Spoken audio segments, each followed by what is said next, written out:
I'm fucking live, baby. We're here live. Wei Li Zhang, or Zhang Wei Li, shocks the world. Well, doesn't really, but she does it in China, where the UFC is building the market in China. So this is huge, man. They just built the UFC PI over there in China. There's what 1.4 billion people in China, and that's a huge market. And now Zhang wins the title against Andrade, and I thought this was highly likely. She's an undefeated fighter, or I think she has one loss on her record, but she's undefeated in the UFC, I believe, and she's just a powerhouse, man. She's big for the weight class. You can see even Andrade is usually the stronger girl, but Zhang Wei Li was like looking much bigger than her, much stronger than her. She took advantage of that right hand that she landed when Andrade was on her way in, and then she clinched up with her and was landing some nasty elbows. Whether they were hitting, I don't know if they were hitting the back of the head, but they were like the side of the head over here, and you could just tell that Andrade was, you know, wobbled and hurt a little bit and was trying to kind of stay in there. But Wei Li Zhang took full advantage of that killer instinct, jumping on her while she was hurt with the clinch knees to the body over and over. She hurt her to the body a little bit, and that's when Andrade started to back up and was trying to get a little bit of space. And Wei Li was just like, no, I'm coming at you. Came forward, landed a couple more knees, and then a big right hand, knocked her down and finished her off on the ground. It took like a minute and a half. um, What's up, unemployed Mario Yamasaki? How's it going, man? Yeah, that's a huge win for not only Zhang Wei Li, but for the market in China and of course for the business in the UFC. That's huge right there.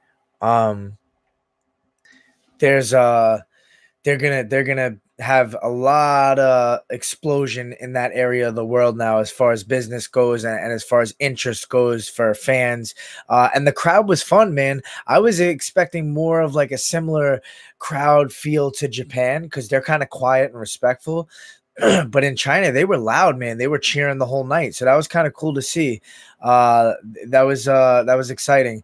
Um, there were some other good fights on the card. I didn't catch the full card because 3 a.m., 6 a.m. Eastern time over here. I was dreaming about other stuff. I was dreaming about Uncle Dana giving me a call saying, "Hey man, we got you a fight in Boston, October 18th." Boom, baby. Uh, we're still looking for a fight, man. I'm hoping for Boston, but we'll see what happens. But yeah, big deal for the UFC. It's like it works out perfectly somehow. Of course, they don't need Zhang Weili to win, but for her to win, it helps the business right now big time over there in China. Although Dana White did say that her first title defense will be in the States, which I think is a smart move. Let's build her in the States as well. You're always going to be able to bring her back to China and make big things happen there. But yeah, very impressive victory right there. Isn't there a problem for fighters with tattoos competing in China? Yeah, I heard about that.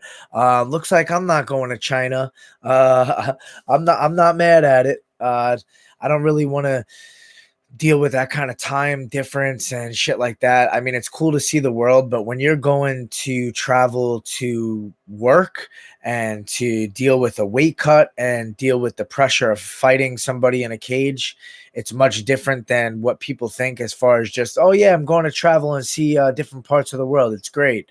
You're flying 10 to 12-hour flights, trying to drink water and stay hydrated, but not eat the wrong things and all that stuff. So it's a pain in the ass. I prefer not to do that. I've done it a couple times with Brazil and Poland, but it's not the easiest scenario.